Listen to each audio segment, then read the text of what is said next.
Come and take a class at the Altar Academy. All right, everybody, welcome to another fantastic episode of Altar Academy. This week we have another wonderful guest, half of the two Scrooges, and Mr. Microbots himself, Dave Attackfortwo Solberg. Dave, how are you doing today? I'm doing great, and I love the introduction. Yeah, I take pride in those. Yeah, for those who don't know, I was on Color Is Law's Allies on the Other Side show with Boomy and our friend Ray, and we played a 4-player heroic game, and I won with Microbots. Yeah, if you haven't seen it, check it out. It was absolutely hilarious. You would just say the word, I reveal a Microbots, and everybody in there would just start laughing, and it was a hilarious time. It was a great watch.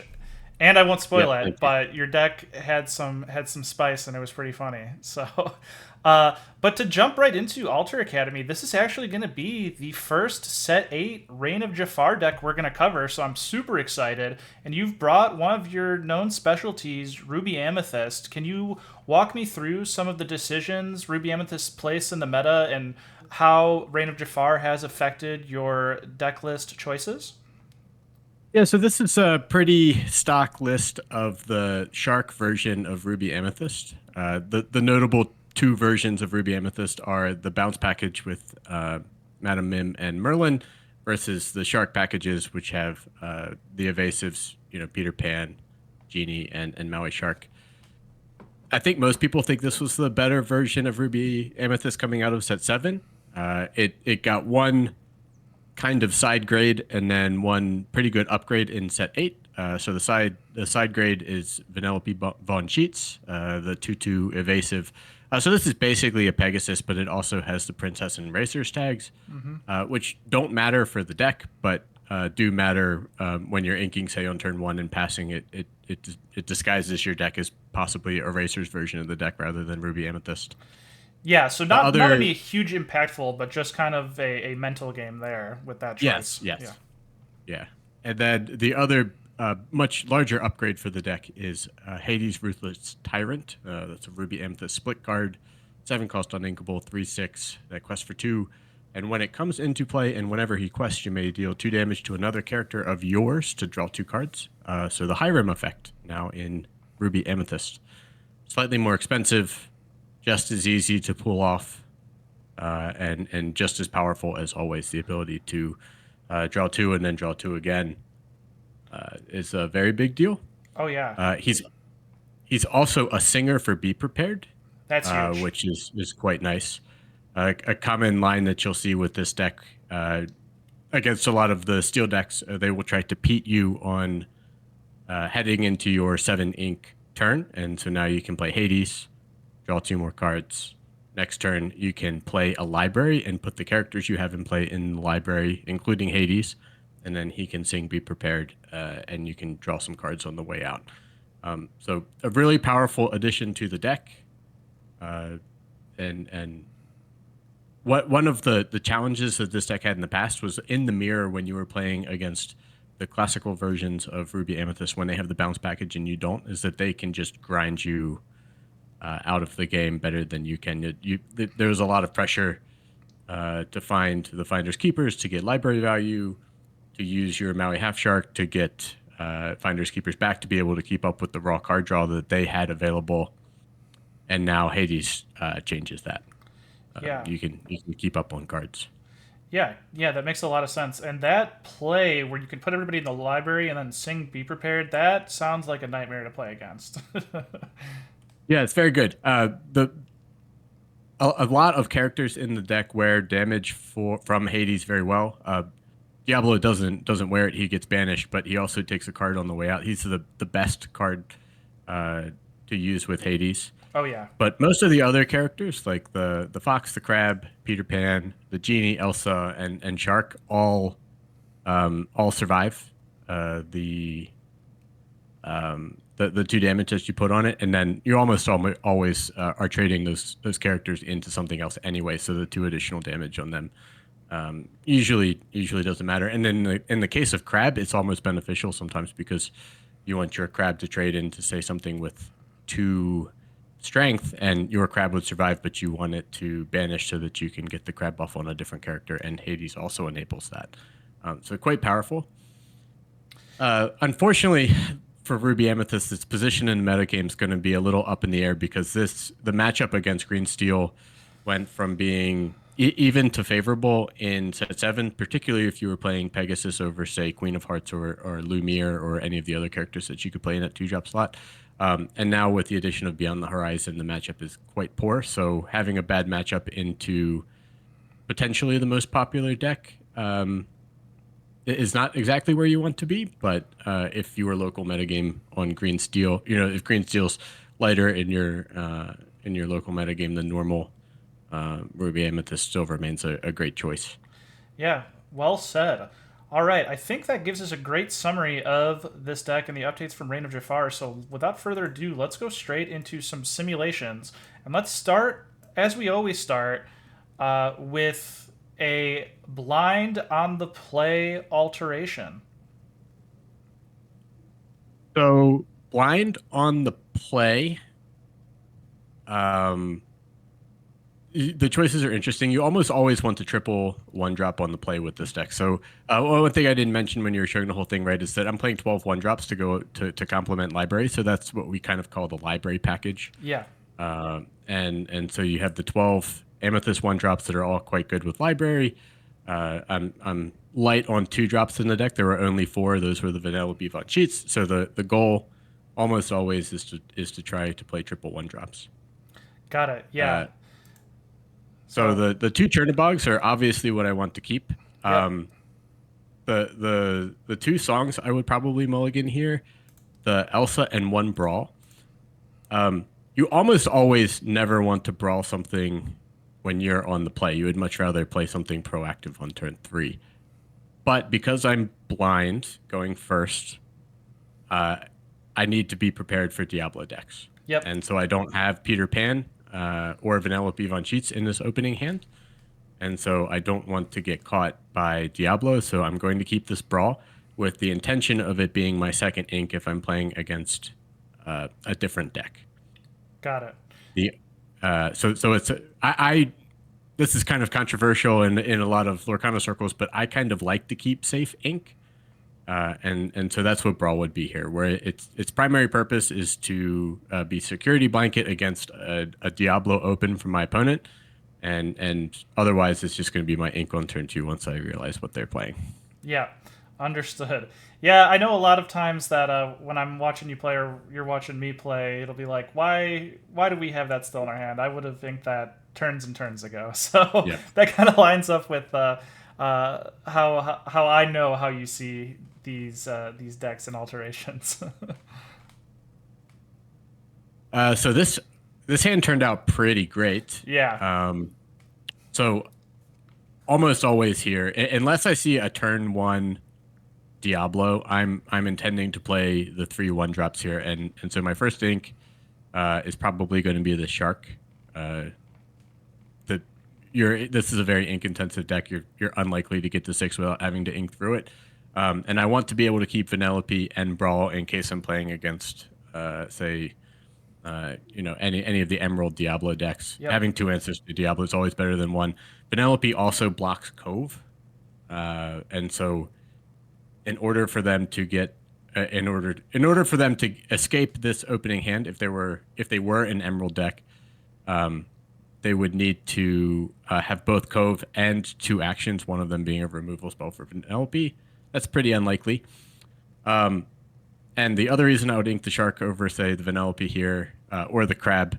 So the Crab's going to combo well with the Diablo on turn 3, because I'm going to play Diablo on turn 2. And Vanellope against, say, Ruby Sapphire is a very good card. It both clocks lore, because it's very hard for them to interact with the early evasive. It freezes Sharks because they can't exert into it, and also puts 3 damage on manners, so it's just kind of like the perfect threat in that matchup. So I don't want to ink it until I know what I'm playing against. So that's why I would ink the Shark. I'm unlikely to get there anyway, and the rest of the hand is almost perfect. A lot of decision trees to go through there. Yeah, this is my biggest fear of a hand from the Ruby Sapphire DKP side as that type of player. the triple Yep. the triple one drop's always awful. So let's go into on the draw blind. On the draw blind, another very good hand for the same reason, right? I'm almost always just looking to have the option to play triple ones or have my Diablo answers. I have the triple ones in my hand, so I don't need to over mulligan here. I also have 2 Diablo answers, and so I would just chuck the shark and the friends on the other side from this one, and hopefully draw stuff to do on turn 4. Like a genie would be a good draw here. That would probably be what I'm hoping for. Let's see what we get. Yeah, be prepared is not what we want to see, but we do get another 1-drop. Yeah, these hands happen, but fortunately, Amethyst is the best at drawing out of your heavy uninkables because your 1-drops that you play also cycle into more cards. Yep. And particularly Diablo. Like to see, would have loved to see a crab here. On the draw, you need to play defensively. If it's like a Cinderella deck, these Diablos are going to be great because they threaten the crabs. You also are okay with a Cinderella turning sideways to play Let the Storm Rage on one of your Diablos because then Peter Pan will come out and snipe it. The inking decision also is quite easy here because you have 4 1-drops, so you can just ink one of them safely. If you don't know, so your opponent only reveals a single color, and you have the it's a forked decision tree where they could be green purple or green steel. You have the option to go triple ones or play this vanilla B1 sheets. This is a pretty good hand. Be prepared to side. Yep. All right. I like this hand a lot, but let's go into what you believe is the big deck of the format, Emerald Steel, and we'll start on the play. Emerald Steel on the play. So the challenge of this deck now is that you both need to be able to draw cards so that you can survive through Prince John, but not draw too many so that you don't get completely buried if they have Prince John and Beyond the Horizon. So you kind of need to float through there. It's a tight problem to solve. It's quite challenging. It's also it also just doesn't work because sometimes they have Ursula and they can force you to draw and then discard anyway. Step 1 when you're playing against any Emerald deck is surviving an early aggressive Diablo draw. And so you would hope to be able to answer Diablo and then dodge either Prince John or Beyond the Horizon. And if you can answer the Diablo, they have less opportunity to draw into it. So we're on the play in this matchup. Yep. So we're on the play. So on the play, you can keep Chernabog followers and play it because you have the opportunity to quest and banish it before a exerted Shift Diablo can come into play. Right. On the draw, that line's not available to you because if they Shift Diablo, then you can't quest with your Chernabog anymore. Because if you banish it, then both of you will draw cards. So here, the hand's pretty good. I don't want to over mulligan because I would presume that they're going to look at my hand and with either Diablo or with just Ursula on turn 2 try and snipe any songs out of it. So for sure, I'm trying to mulligan the 2 songs here and get those out of there. The Chernabog Vanellope von Sheets Peter Pan curve is exactly what you're looking for in this matchup. Yeah, very good. The library and the Finders Keepers, I would keep one with the intention of just inking it and mulligan the other one away. So I would keep a library because it is possible that you can get a library Chernabog's follower attached line, depending on how slow they are here. If I draw good inkables, I might play this library, but the issue with library against green steel is that if you're not immediately getting your card advantage back from it, you just went -1 in your hand, and it makes you more susceptible to Prince John. So if you might have heard in many formats past, right, the game plan against Emerald Steel is to just draw cards, ink, and pass, and hopefully get your 7 ink, be prepared off the top. That's much more challenging nowadays because of Beyond the Horizon. They have a a much more aggressive discard strategy. But that's still the plan. And one of the reasons to play the Shark of Aces version of Ruby Amethyst is that you have all these Diablo answers, right? I've already got 2 lined up. I'm possibly even going to draw into a third. So feeling okay, and being on the play in the matchup certainly helps as well. So not so bad. Yeah, let's see what we end up getting. Interesting we drew Diablo. I want to talk about that. Similar to Library, how Library can be a -1 in this matchup, so can Diablo. And so I wouldn't call it a mistake, but something I see a lot of people do is that they play their Diablo early without a way to get rid of it. Without a way to cash it in and get your card back. And often you're just making the Emerald Steel player's life easier, discarding you down to 0 before you get to that 7 ink threshold. So I would for sure ink this Diablo turn 1 and play Chernadogs followers. Gotcha. Good note. Yeah, I think a lot of people definitely fall into that trap. I see it all the time as well. Okay, so we have a pretty decent hand here to combat any early Diablos. So I think this is a pretty good, as good as we can do versus Emerald Steel in the early game at least. Yep. Yeah, so let's do another Emerald Steel, but on the draw this time. Ooh, this is an interesting hand.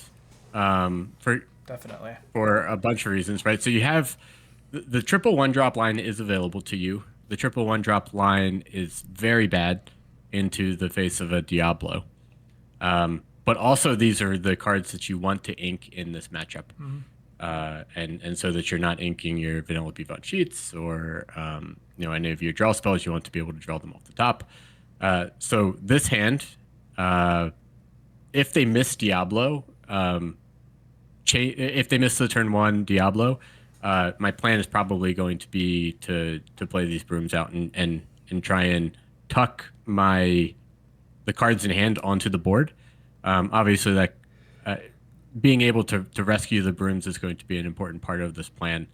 But one of the ways you can kind of work around Beyond the Horizon in this format is to play out these 1-drops and then rescue them later.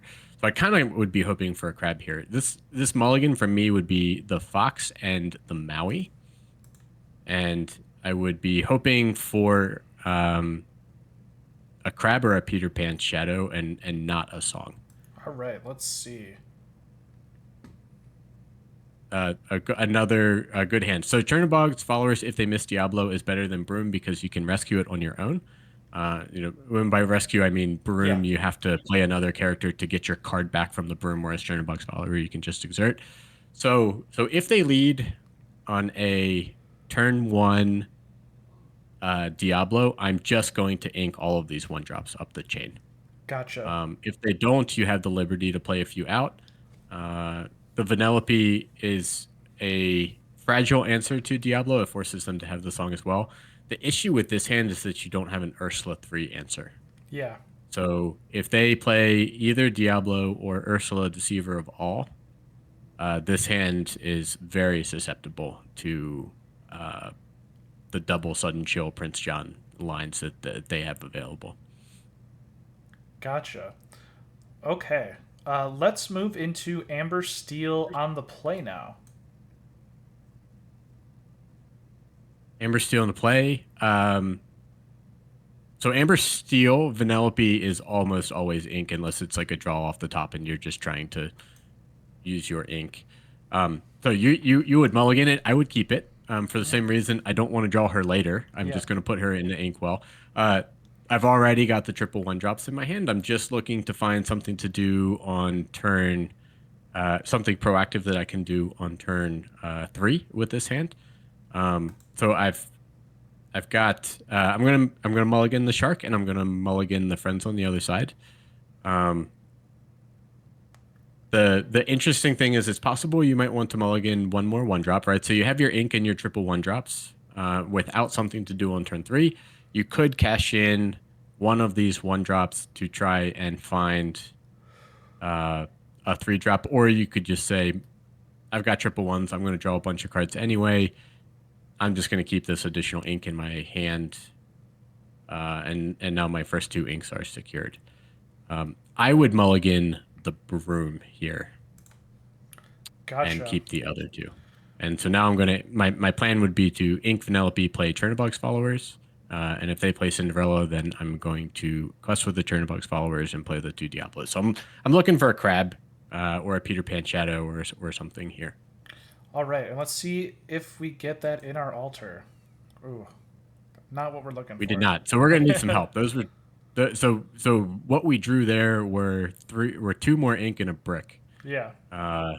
And so this hand changes our opinion of Vanellope von Sheets, where she might be what we're doing on turn 3, as sad as that may be. Yeah. So obviously we wish we would have kept the additional 1 drop here. Because the Pirate's Life and Finders Keepers are now probably our first 2 ink. We're going to triple 1 and all out of it. Yeah. Unfortunate that, but that's the way the dice roll sometimes. So let's do Amber Steel on the draw now. So this hand's already very strong. When you're playing against Amber Steel on the draw, your game plan is either to play 3 1-drops, or if you only have 2 1-drops in your hand, you pass on turn 1 and you play them both on turn 2. Yeah, because that turn 1 Cindy is one of the scariest things when you're playing these brooms. Right, because the expectation is that they have turn 1 Cinderella, let the Storm Rage on. And so if you piecemeal out your 1-drops, Cindy just gets to blast them all. Mm-hmm. And so and Crab is your best defensive threat against them. It's the premier turn 3 play. You already have that in your hand. So here I would look to mulligan Maui Shark, the library, and friends on the other side. Just looking for something to do on turn 4. The Genie's the premier turn 4 play out of this deck. More Crabs are good. Peter Pan Shadows are also good. Just characters. We're looking to get some characters that we can put on the board. All right, and let's see if we actually get those characters in this altar. Ooh. Not bad. This is not bad. Brawl is an interesting play. There's basically only 4 characters in the game that you ever want to brawl. 2 of them are Emerald cards. They're Diablo and Ursula 3, the Deceiver of All. On the draw against Blurple, when they ramp, their turn 4 play or turn 3 play is the Genie. You can brawl that too, and the last is a turn 3 Aerial. If they have nothing if you can't play Crab and fight something with one of your 1-drops, brawling Aerial is the next best thing you can do on turn 3. Yeah, and so you definitely agree with you there. Yep. So my line looking at this opening hand, the Shark and one of the Chernadogs followers are most likely my first 2 ink. I'm going to be playing the other 3 1-drops. I'll probably lead on Chernadogs followers. Broom is a little better against Amber Steel because it fights Daisy with Merlin better than Chernadogs followers does, right? Yep. So the Merlin Crab turns the Broom into a 1/2 with Challenger 3 that takes out a Daisy and survives. It's most likely going to get banished on the way back. But if they don't have the premier start with Cindy and let the Storm Rage on, and say they lead with either a shifter, the 1-drop Queen or the 1-drop Robin Hood, or the Daisy, then I'm feeling pretty good about it. Got it. It's a good hand. This can fight Amber Steel in the draw for sure. Yeah, I definitely think so as well. And let's move to a new deck. The Emerald Amber Chernadogs set a Reign of Jafar on the play, where I think the big change is the new inclusion of that new tramp as well as that 1-drop lady. Yeah, the 1-drop lady is particularly scary when they are going first. She's also her second ability allows her to get 2 extra lore pips, so people are worried about her being aggressive, but she's also a very good defensive tool.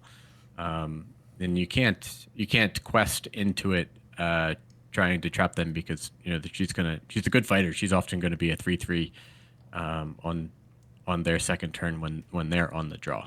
Yeah, definitely so. So the new Tramp is a very scary card, particularly for Ruby Amethyst. You're going to want to find a brawl. Unfortunately, this list only has 3 of them, but it's not an immediate concern. You can work through it. This deck's got a fair amount of board pressure. Vanellope von Sheets is an interesting card in this matchup because she fights the lady that you had mentioned, the 1-drop lady. She's also fairly good against Cursed Merfolk because you can crash into a Cursed Merfolk, but they can't challenge her on the way back. Right. She's also not kittable, so she's better in this matchup than a lot of the other 2-drops that Ruby Amethyst could play. She's a particularly good defensive tool. She also fights like the O-Force pretty well. She can get buffed up and tag team with a magical broom or something. So she's good. The crab is obviously excellent. Peter Pan, Shadowfinder is pretty good. And then so the question is, what are we doing with the second broom, the library, and the Finders Keepers? Because the curve appears with this hand probably is going to be Magic Broom, Vanellope von Sheets into Peter Pan. Yep. Or the crab.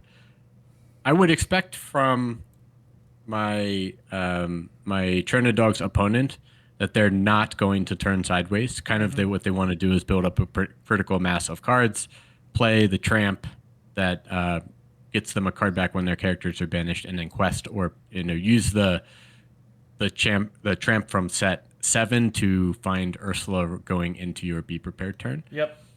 And so now they have the new Tramp or Ursula as ways to kind of punish Be Prepared. So I would expect them mostly just to stand up their characters and not quest aggressively. Right. So Vanellope von Sheets is also good, and Peter Pan are good in that matchup because while they're doing nothing, you get to quest with your evasives and don't have to worry about them fighting back. So my plan is probably going to be, like I said, the broom, the Vanellope into Peter Pan. I would keep the second broom. It's possible if you mulligan the 2 that you had selected that you find another 1-drop, and the option to go triple 1-drop is available too. Yep. They don't fight back very well, right? So Tramp or the 1-cost lady, she only fights when she's being defensive, but if she ever exerts, right, she does, a broom with a crab will fight back. So yeah, I keep my options open for the triple 1-drop. Library is also kind of an interesting keep in this matchup because, like I said, they're not going to do much and they can't fight very well. My thought is that with the 2-cost Tramp from set 7, that buffs equal to the characters that they have in play, plus the new lady, that they can fight libraries better now than they could previously. Yeah. And library with only a single lore pip is not going to exert a ton of pressure earlier. So my gut is to mulligan both of those cards. Yep, I'm with you there. All right, so let's see what we get with this alteration. We get our library back, of course.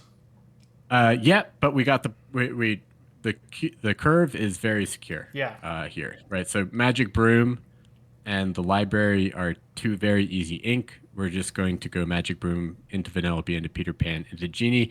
If our opponent exerts for some reason, the crab is an option. You don't really want to ink crab in this matchup. Yeah. My guess, like I said previously, is that with the new Tramp, they're unlikely to initiate combat before they get a critical mass of characters in play, and they can threaten to shift the Tramp.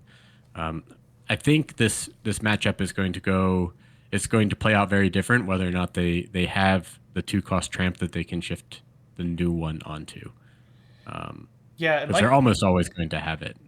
With the Tramp from last set, basically, right, cycling through the top 7 cards of their deck in order to find it. Yeah, when I first started playing Chernadogs, I thought the Ruby Amethyst would be one of the easier matchups, but it's actually like a pretty tight race because of the interaction in set 7 was you would just build up your board, and then you would try to burst them once you get that Tramp card that just cycles through everything through your deck, and then you'd be afraid to set up the Chernabog there because they go into their Be Prepared turn. So you're in this like turn 5, 6, 7 range of trying to get to 20 lore before they can be prepared you. And so that new tramp that draws cards on characters getting banished is really, really an excellent answer to how Ruby Amethyst was stopping us on Chernadogs previously. Yeah, the bounce package version of Ruby Amethyst is much better in this matchup.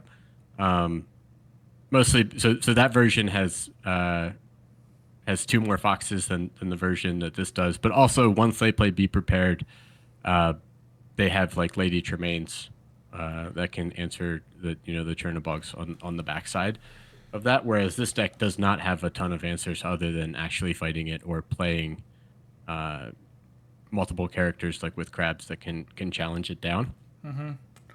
So it is a little scarier when you're playing this version of the deck. Yeah. That said, this version, this version is going to exert a lot of lore pressure onto the Chernadogs. They will, with the curve of Vanellope von Sheets into Genie into Peter Pan, they aren't going to be able to sit around with their characters readied forever. Right. You'll be able to force the action a little earlier than they would want to with this hand. Yeah.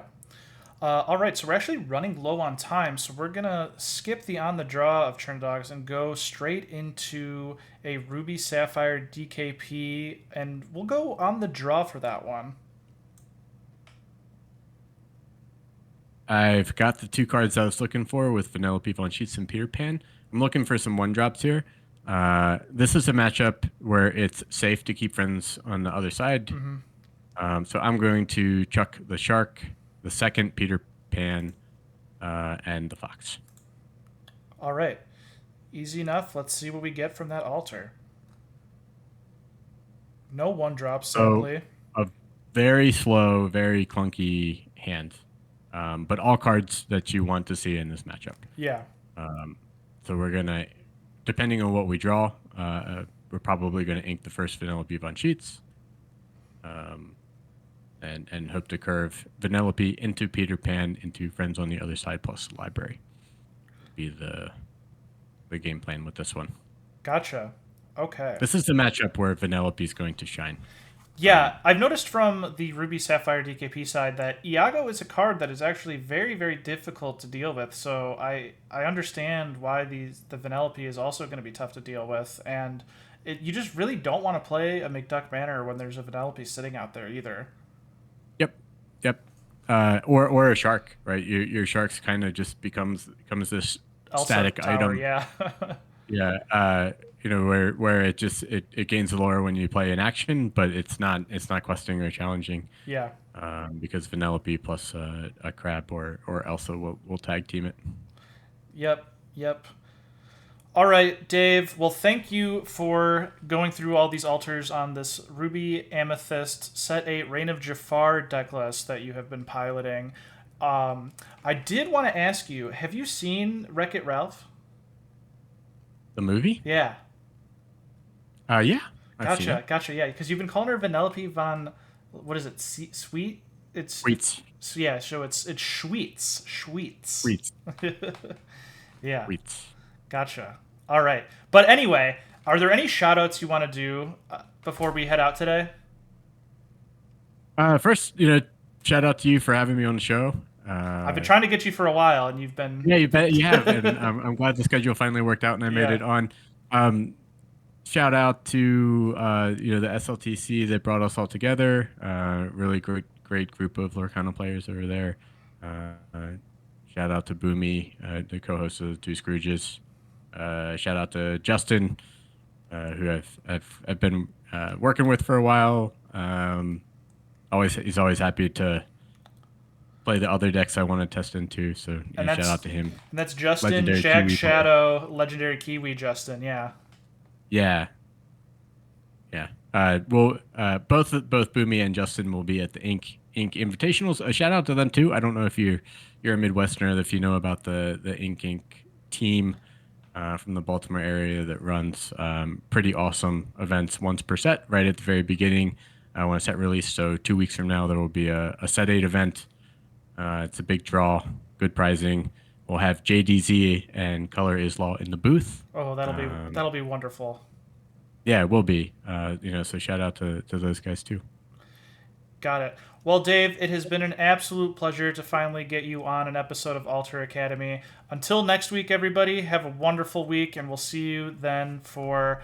I believe next week is going to be Habibi on Steel Song, which is also, as Attack for Two here said, one of the better Reign of Jafar decks. So see you all next week, everybody, with Steel Song. Good night.